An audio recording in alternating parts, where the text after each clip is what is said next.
What's up, YouTube? Letterist Sports Show, your host, Eldridge Bell. And we're going to talk about the Raiders losing. Nah, we can't say losing. Let's not say lose, because the Raiders got banged by the Cincinnati Bengals. And I was one of those people who thought the Raiders were going to beat the Cincinnati Bengals, especially with the signing of Aldon Smith. We'll get to that later in the show. But man, from top to bottom, the Raiders looked bad. They looked bad. And I was shocked because I was thinking, oh man, we're going to demoralize the Cincinnati Bengals. That didn't happen. But let's talk about, let's break it down into sections here. Let's talk about the offensive line, which I think was just mediocre at best. Derek Carr had basically no time. He always had a hand in his face, or he's always facing pressure. And when Derek Carr did have time, he was very inaccurate, stealing a couple of passes to open receivers. When he got hurt, Matt McGloin, he had virtually no time. He had a little success during garbage time, but we won't count that. So all in all, the offense was stuck in mud.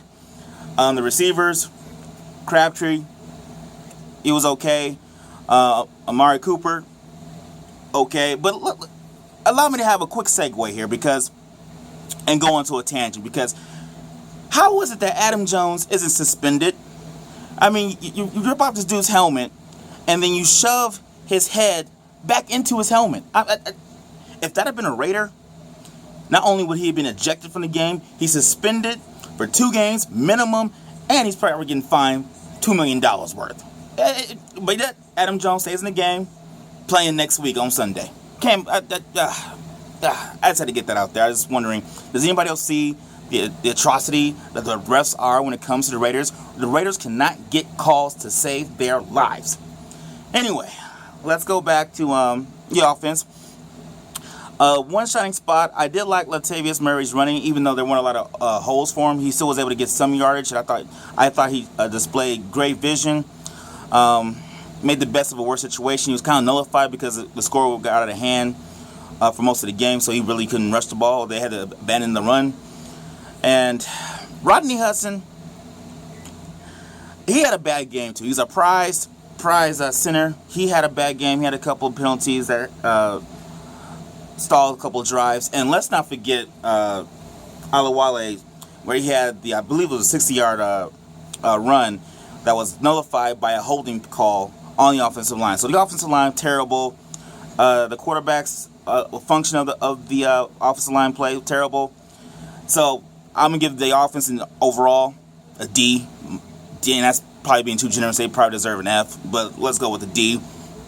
Now we go to the defensive side, where there was a lot of buzz about the defense being solid against the run, and with the addition of Aldon Smith getting signed, oh my God, we're going to pair him with Mack.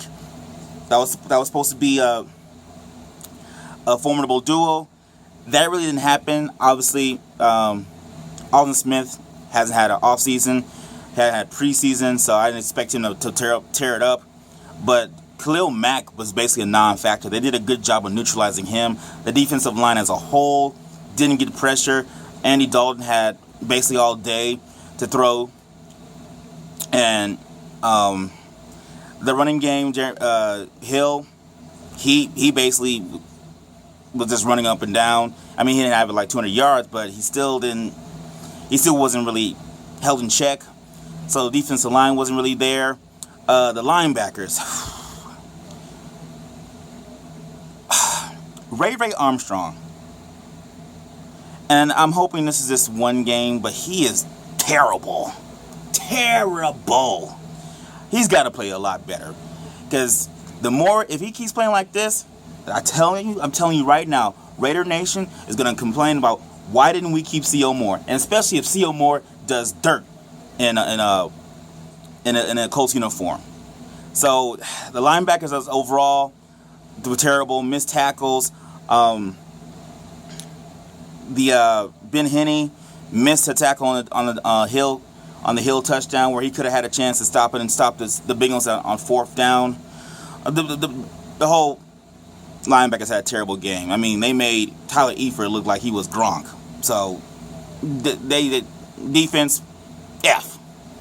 And to pour salt in the wound, we lost Charles Woodson, dislocated shoulder. I mean, they signed Taylor Mays, but I don't know if I'm hoping against hope that's an upgrade, or not an upgrade, but just can fill the shoes of Charles Woodson. Don't know how long he's going to be out. He said in an interview that he's going to be back on Sunday. I don't know about that. We lost Nate Allen with the MCL. Thank God it wasn't an ACL. So we don't know how long he's going to be back. So the one position we could not afford to lose players, we lost players in one game. So that's a huge thing. Now, on to the bright spot. Because a lot of Raider fans are out there saying, "Oh my God, same old Raiders. We're gonna be terrible. We're gonna be 0-8 again, and then win a ninth. We can have a top 5 draft pick choice." I'm not going that far. It's just one game. Let's just see how this team does. Let's see how they respond. Okay, let's see how they do next week against the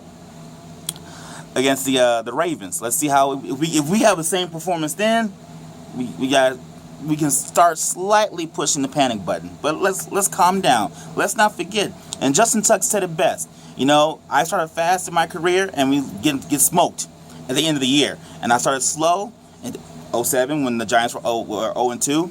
They ended up winning the Super Bowl. So let's not overreact for just one game. I mean, the Colts, for heaven's sakes, they have Super Bowl aspirations. They lost. The Vikings couldn't even score a touchdown against us. The 49ers, they lost. The Ravens lost. The New Orleans Saints lost. Let's calm down. We're not 0-8. We're just 0-1. Let's focus on the good things. The offensive line's got to play better, obviously. Don't know the situation with Derek Carr. Can he play? He has a bruised thumb. Thank God it's not broken. We got to see. Hopefully he can come back. And then if he does come back, he's got to be more accurate. You cannot miss open receivers, because you can't miss open opportunities with when you're the Raiders and you're trying to dispel the notion of this is the new look Raiders, not the same old Raiders who have been abysmal for a decade. So hopefully we can come back, but I'm not pushing the panic button. Hopefully we can come back and give the Ravens all they can and get a W. But all in all, against the Cincinnati Bengals, terrible all around from coaching, offense, defense, special teams. They were okay. So tell me what you think, guys. Is it time to push the panic button after one game, or should we just wait and see how we do against the Ravens? Leave comments and suggestions of what the Raiders should do going into week number 2. Thank you for watching, and please don't forget to subscribe to my YouTube channel, Let It Rip Sports Show.